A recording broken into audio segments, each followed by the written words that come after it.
मिरज बेडग आडवा रस्त्याच्या काही अंतरावर पोलीस जीप आणि मोटरसायकलची धडक होऊन यामध्ये एक पीएसआय आणि 3 पोलीस आणि मोटरसायकल स्वार जखमी झालाय। या अपघाताची नोंद मिरज ग्रामीण पोलिसात झाली आहे। यामध्ये जीपमधील पीएसआय संभाजी धेंडे, हिरावंत शंकर यमवाड, अजित सिंग बाबासू कोळेकर हे तिघे किरकोळ जखमी झाले, तर मोटरसायकल स्वार महादेव रायप्पा नवलगे याच्यावर मिरज शासकीय रुग्णालयात उपचार सुरू आहेत। निर्भया पथकाची पोलीस जीप पेट्रोलिंग तसेच नोटीस देऊन परत येत असताना त्याचवेळी मोटरसायकल स्वार भरधाव वेगाने आपली मोटरसायकलीवरून येत होता। अचानक तो मोटरसायकल स्वार पोलीस जीपच्या समोर आला। त्याला वाचवण्याच्या नादात पोलीस जीप पलटी झाली, तर मोटरसायकल स्वाराने जीपला जोराची धडक दिली। या जीपमध्ये पीएसआय संभाजी धेंडे, हिरावंत यमवाड, अजित सिंग बाबासू कोळेकर हे जखमी झाले, तर मोटरसायकल स्वार महादेव रायप्पा नवलगे याच्या पायाला इजा झाली असून त्याला मिरज शासकीय रुग्णालयात उपचारासाठी दाखल केले। या अपघाताची नोंद मिरज ग्रामीण पोलिसात झाली आहे। दारू पिण्यासाठी पैशांसाठी वारंवार तगादा लावत झालेल्या वादातून संजयनगर येथील नितीन आनंदराव शिंदे याचा खून करण्यात आल्याचं तपासात समोर आलंय। या प्रकरणी बिहारी तरुणास संजयनगर पोलिसांनी अटक केली आहे। नागेंद्र भोलाराम कुमार असं त्याचं नाव आहे। त्याला न्यायालयासमोर हजर केले असता 6 दिवसांची पोलीस कोठडी सुनावण्यात आली आहे। नितीन शिंदे काल कामावरून परतल्यानंतर सायंकाळी घराबाहेर पडला होता। त्यावेळी तो नागेंद्र राम याच्या खोलीत गेला। त्याला दारूसाठी उसने पैसे मागू लागला। पैसे देण्यास नकार दिल्याने जोरदार वाद झाला। त्यानंतर पुन्हा सायंकाळी 6:30च्या सुमारास पैशांसाठी पुन्हा तगादा लावत त्रास देण्यास सुरुवात केली। वाद टोकाला गेल्यानंतर नागेंद्र राम याने घरातील गॅस स्टोव्ह उचलून नितीनच्या डोक्यात घातला। एकच वर्मी घाव बसल्याने नितीन रक्ताच्या थारोळ्यात पडला। अतिरक्तस्राव झाल्याने नितीनचा जागीच मृत्यू झाला। संजयनगर पोलिसांनी तातडीने घटनास्थळी धाव घेतली। मिळालेल्या प्राथमिक माहितीच्या आधारे तातडीने नागेंद्र कुमार याला ताब्यात घेतले। त्याची सखोल चौकशी केली असता त्याने खुनाची कबुली दिली आहे। दरम्यान संशयित नागेंद्र हा मूळचा बिहारचा असून तो चिंतामणी मोटर्स येथे कामाला होता।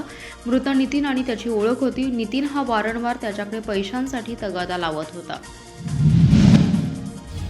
महाराष्ट्र नवनिर्माण सेनेचे अध्यक्ष राज ठाकरे यांनी पुन्हा एकदा लाव रे तो व्हिडिओ म्हणत महाराष्ट्रातील टोल धाडीवर प्रश्न उपस्थित केलाय। यानंतर महाराष्ट्रातील मनसेचे कार्यकर्ते चांगलेच आक्रमक झाले। सांगलीतील कवटेमहांकाळ तालुक्यातल्या रत्नागिरी ते नागपूर या राष्ट्रीय महामार्गावरील बोरगाव टोल नाक्याजवळ मनसेच्या कार्यकर्त्यांनी आंदोलन केले। अचानक आलेल्या मनसेच्या कार्यकर्त्यांमुळे गोंधळाचं वातावरण निर्माण झालं। यावेळी कार्यकर्त्यांनी मार्गावरून जाणाऱ्या कारसह इतर वाहने विनाटोल सोडून दिली। प्रथम टोलचे बॅरिगेड्स आणि फाटकही हटवलं।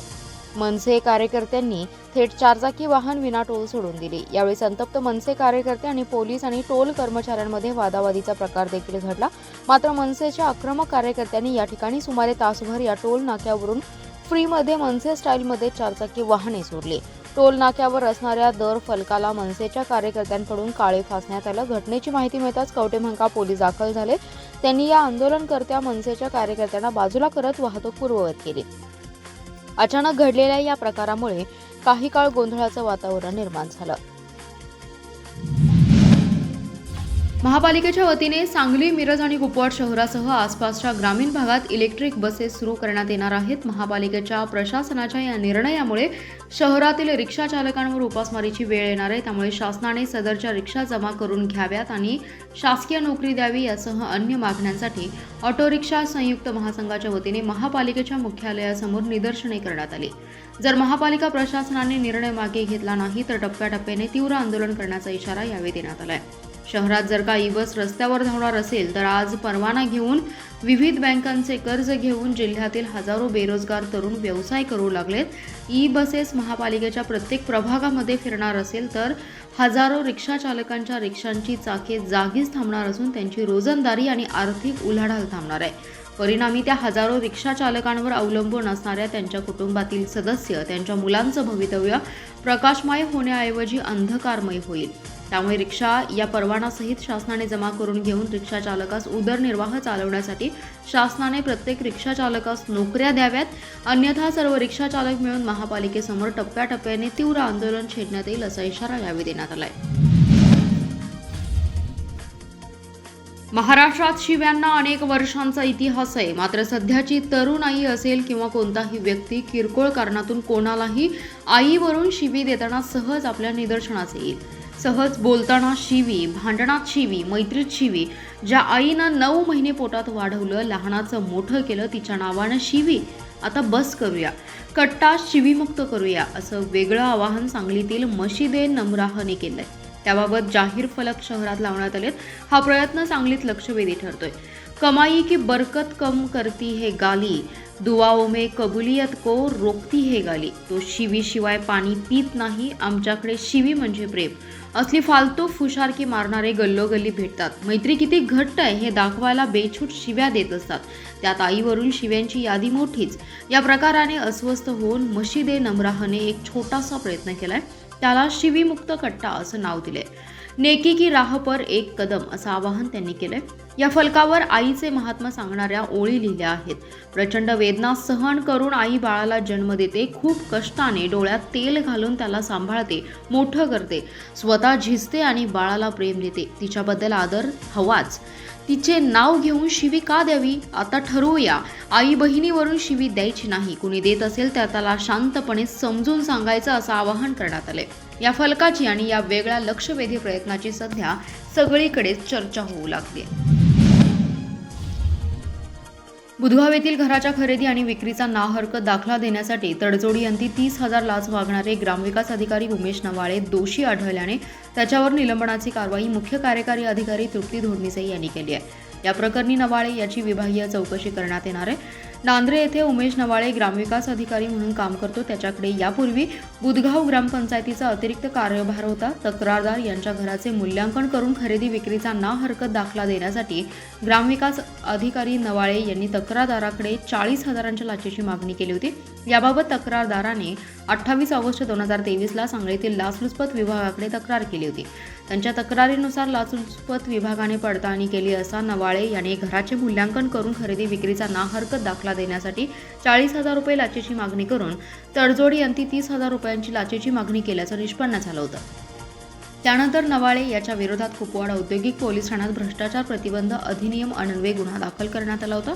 3 दिवसांपेक्षा अधिक पोलीस कोठडी ग्रामविकास अधिकारी नवाळे याला मिळाली होती. या प्रकरणी पोलिसांचा अहवाल जिल्हा परिषदेला सोमवारी मिळाला. याबाबतची गंभीर दखल घेऊन ग्रामविकास अधिकारी नवाळे याच्यावर सोमवारी निलंबनाची कारवाई मुख्य कार्यकारी अधिकारी धोडमिसे यांनी केली आहे. नवाळे याची विभागीय चौकशी करण्यात येणार आहे. जिल्हा परिषदेच्या प्राथमिक शाळा कमी पटसंख्येमुळे विद्यार्थ्यांना अडचणी येत आहेत. या शाळांमध्ये स्पर्धात्मक अडचणी येत असल्याच्या कारणांमुळे 20 पेक्षा कमी पटसंख्येच्या शाळा समूह शाळांमध्ये रूपांतरित करण्याचा निर्णय शासनाने घेतलाय. त्यामध्ये जिल्ह्यातील 20 पेक्षा कमी पटसंख्या असलेल्या तब्बल 416 शाळा पात्र ठरू शकतात. यातील काही शाळांचं एकत्रीकरण होऊ शकतं. प्राथमिक शाळांमध्ये विद्यार्थी पटाचा प्रश्न निर्माण झाला. या पार्श्वभूमीवर कमी पटसंख्येच्या शाळा बंद करून समूह शाळा निर्माण करण्याची प्रक्रिया राबवण्याचे आदेश शासनाने दिले. त्यानुसार शिक्षण आयुक्त सूरज मांढरे यांनी एक परिपत्रक शिक्षण उपसंचालक आणि शिक्षण अधिकारी यांना पाठवून 15 ऑक्टोबरपर्यंत समूह शाळांसाठी 1 ते 20 पटाखालील शाळांची माहिती मागवली आहे. जिल्ह्यात 1 ते 20 पर्यंतच्या 416 शाळा आहेत. यामध्ये 1 ते 10 पटापर्यंतच्या 114 शाळा असून यात 801 विद्यार्थी आहेत. तर 11 ते 20 पटापर्यंतच्या 302 शाळा असून 4,737 विद्यार्थी या शाळांमध्ये शिक्षण घेतात.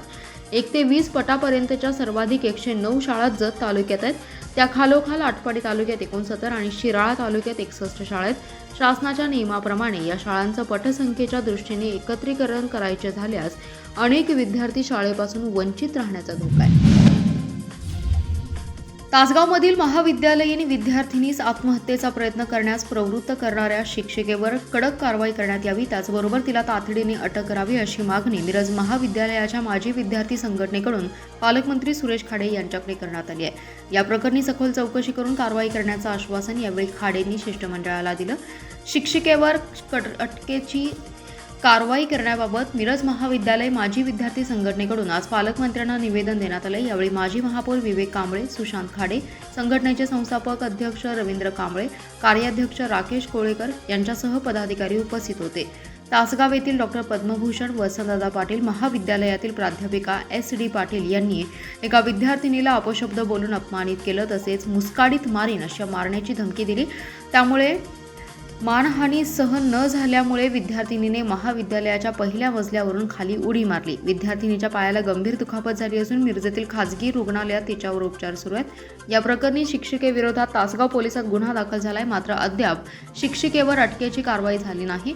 महिला प्राध्यापक असून सुद्धा तरुणीस अपमानित करणाऱ्या शिक्षिकेचा महाविद्यालय माजी विद्यार्थी संघटनेच्या वतीने निषेध करण्यात आलाय. सांगलीतील पद्मभूषण वसंतदादा पाटील शासकीय रुग्णालयात औषधांच्या तुटवड्यासह अनेक सोयी सुविधांचा अभाव असून याकडे अधिष्ठाता डॉक्टर सुधीर नंदनकर यांचं पूर्णपणे दुर्लक्ष होते. शिवाय कर्मचाऱ्यांवर त्यांचा वचक राहिलेला नाही. दररोज सकाळी 10 ते दुपारी 1 वाजेपर्यंत सांगली हॉस्पिटलमध्ये अधिष्ठात्यांनी हजर राहणं गरजेचं असतानाही नंदनकर हे पूर्ण दिवस मिरज मेडिकल कॉलेजमध्ये बसलेले असतात आणि कर्मचाऱ्यांना विविध फायलींवर सह्या घेण्यासाठी मिरजेला बोलावून घेतात.